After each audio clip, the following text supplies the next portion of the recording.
muốn gì trong khi chính sẽ tăng không cụ cho đi ngày yêu tết tôi nhớ cái gì hiểu tết tôi nhớ chi tết tôi nhớ cái gì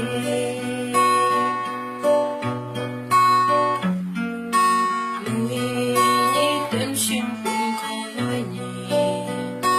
chỉ cần theo lý do liên tội mỗi ngày thấy ngã xin biệt ly chúng tôi ai nhớ gì thì yêu cũng hiểu tan xa có ai trời sẽ sống riêng em không ai gì nên chỉ tổ ngày phải tao tùy thú nhỉ tìm về dịp nhé nó không có gì tuy chỉ tổ cho nên em mong gì xì nhé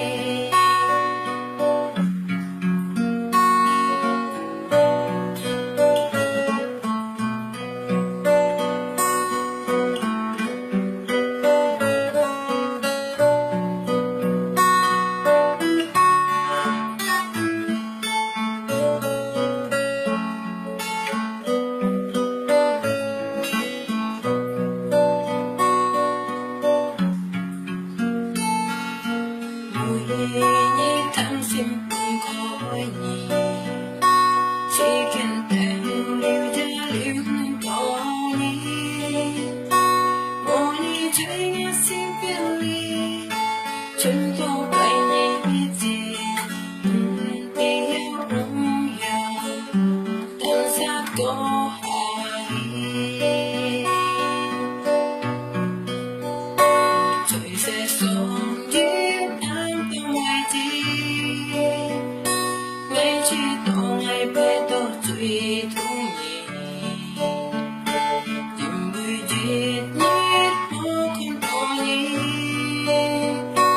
tuy chỉ tổ cho nên em mong đi